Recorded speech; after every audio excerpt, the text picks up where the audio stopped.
What's up, guys? Welcome back to Fish the Moment. So on a lot of lakes around the country, the bass are just transitioning into their pre-spawn patterns. And one of my favorite types of structure to fish during the pre-spawn is offshore roadbeds. And so today, I want to walk you through what a roadbed is, what it looks like on your side scan and down scan, and how to actually identify good roadbeds that hold fish using your electronics. So let's get into it.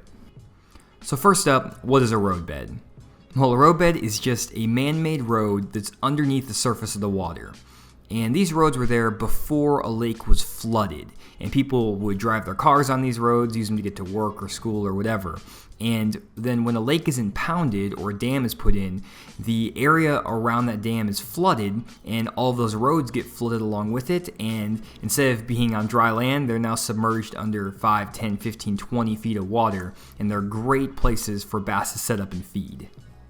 So to give you a better idea of what I'm talking about, here's a man-made lake in Kentucky that's currently at full pool. But if we use Google Earth, you can actually go back in time and find some satellite images from when the lake was newly formed. And you can actually see all of the roads that were underneath this lake before it was flooded. And so again, all these roads were places where people would drive their cars, but then when the dam was put in, the water actually went over the top of those roads, and now they're in 5, 6, 7, 8 feet of water, and again, they're great places to find bass. So your first question is probably, how do I find roadbeds on my lake if I don't have satellite images of my lake before it was flooded? Well, there's a couple ways you can find them. The first is you can actually look on your Navionics or paper maps and try to find roadbeds that are marked on those maps, and a lot of times they're pretty accurate. And the other way is to just graph around with your electronics, your side scan or down scan, and actually find these roadbeds, and that's what I want to talk about right now. So here's a recording of a roadbed on my Humminbird side imaging.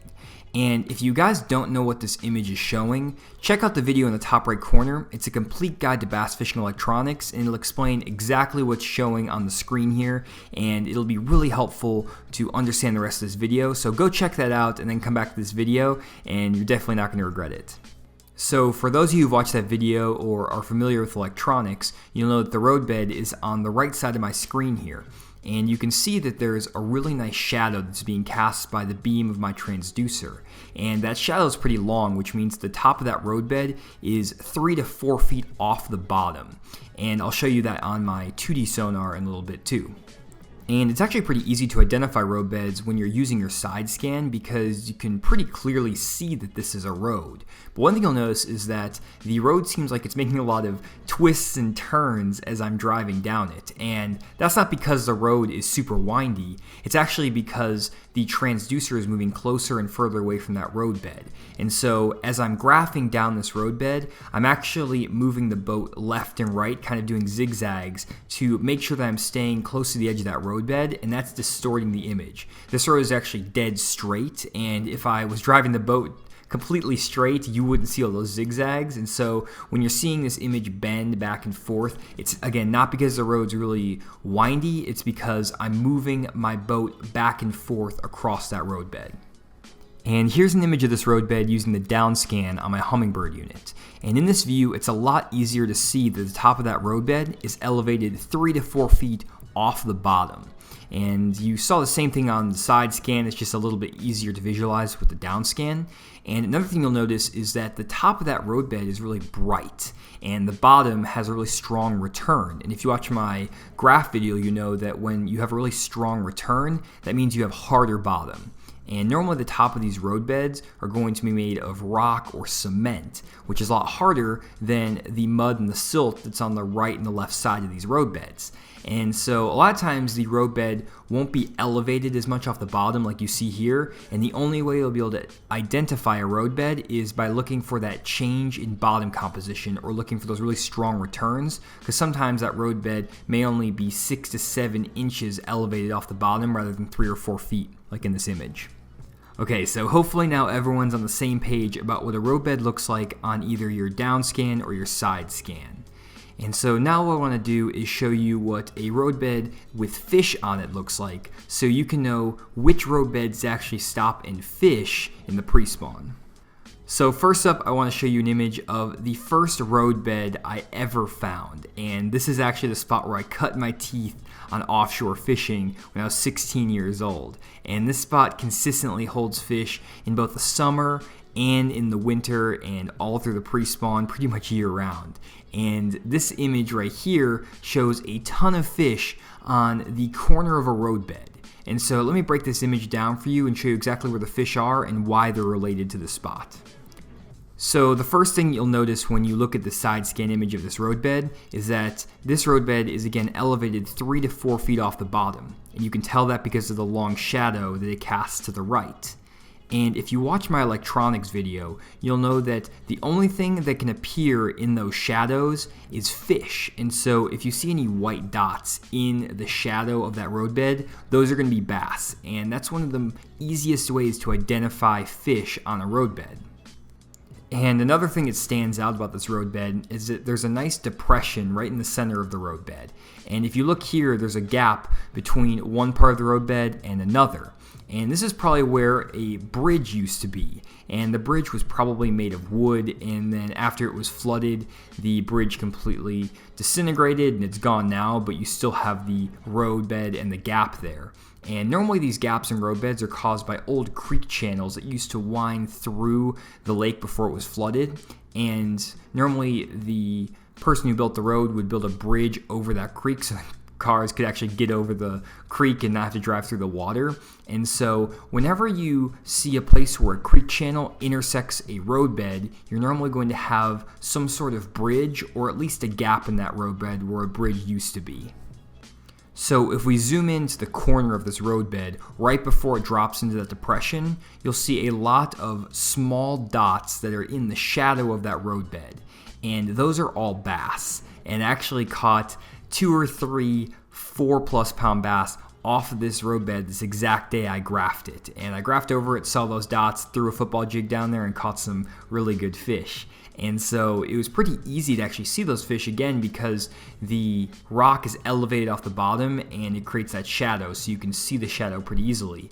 And so this is one of the ways to identify bass on roadbeds. And normally if I don't see fish in those shadows, a lot of times I'll just completely ignore the roadbed and I won't fish it. And here's an example of another roadbed, and as you can see, there's another gap in this roadbed where a bridge used to be. And there's another creek channel that intersected this roadbed, and again, there's a bridge that used to be down there, but it's eroded away. And if we look at this image, you don't really see any small dots in the shadow of this roadbed. You actually see a cloud of bait fish over here, and if we switch over to the down scan, you can actually see that cloud of bait right here in the gap where the bridge used to be on this roadbed. But there aren't really any small dots around there. There's no fish, and I actually fished this spot just to check it because I know it holds some good fish normally and never got a bite. So again, you can a lot of times eliminate roadbed spots if you don't see those small dots in the shadow of the roadbed. But bass don't always get on the edges of roadbeds, and so in those cases you won't see them in the shadow that's cast by the roadbed. Instead, you'll see the fish up on top of a roadbed. And so here's an image where those fish are actually sitting right on top of the road, and you can actually see a shadow that the fish are casting on that roadbed. And so if we zoom in here, you can see the small dots and then the shadow of those fish. They're sitting right on top of that roadbed. And this is another spot that I catch a ton of good fish. And on this day, I actually caught a 6-pounder off this spot. And it was one of those fish that was sitting right up on top of that road. And another thing you'll notice about this roadbed is that there's actually an underwater culvert that runs through this roadbed, and this is why a lot of these fish are sitting here. And if we zoom in really close, you can actually clearly see that culvert. And let me pull up an image of what a culvert looks like in real life to kind of compare, and you can clearly see that it's basically a place where a pipe went through a road, maybe just as relief from any runoff water. And those fish are still sitting there because there's a little bit of a depression that was probably created from all the erosion from that water. And you can see some bait out here on the right side of the roadbed that's kind of chilling in that depression. And then there's those fish that are sitting up on top of the road. And a lot of times the fish will sit up on top of the roadbeds, especially if the roadbeds are a little bit deeper. Sometimes they'll sit just off the sides, and sometimes they'll actually sit right on the bottom off the ends of the roadbeds, kind of where the old bottom of the lake meets the roadbed. And so sometimes you kind of have to fish all 3 different parts of the roadbed to figure out where the fish are on a given day and try a bunch of different baits. Sometimes you have to throw swim baits and hair jigs and spoons for suspended fish on the roadbeds. Sometimes you can catch them by dragging a jig or fishing a deep diving crankbait and hit the bottom on the roadbed. Or sometimes you have to resort to throwing stuff like shaky heads. So a lot of different ways to catch fish on roadbeds. I'm not going to get into all of that today. What I really want to focus on is how to identify the roadbeds that look good and have fish. And in general, these irregularities are what are going to hold the majority of your bass on roadbeds. So whether that's the culverts or the bridges or just a sharp turn in the roadbed, anything that's different is what those fish are going to be attracted to. And a lot of times you can have a roadbed that stretches for a couple hundred yards that's dead straight, and then you'll have a small little culvert or a bridge, and all the fish are going to be stacked up on that one little spot. And last but not least, I want to talk about the types of areas you should look for roadbeds on your home lake in the pre-spawn, because not all roadbeds are created equally. And what I mean by that is that sometimes these underwater roadbeds might be really deep, like in 30 or 40 feet of water. And that can be good in the wintertime and the summertime if your lake is really clear. But a lot of times those roadbeds just don't hold that many fish. And the better roadbeds, especially in the pre-spawn, are the ones that are in shallower water and that are near the mouths of spawning pockets or in the backs of creeks. And here's an example of an ideal roadbed I would look for in the pre-spawn. As you can see, here's the old road, and it's actually right in the mouth of a spawning pocket. And so what those fish will do is they'll sit out here in the middle of the lake during the winter time, and then as it starts to warm up, they'll migrate back into those creeks. And before it gets warm enough for them to spawn, they'll stop on this roadbed that's in the mouth of this pocket, and they'll stage there. And you can catch them there when the water temperatures are between 50 and 60 degrees, and catch them on crankbaits, or Alabama rigs, Carolina rigs, jigs, all kinds of stuff. And normally they'll just sit on that little stopping point on their way back into the creeks, and you can catch a lot of big pre-spawn female bass on spots like this.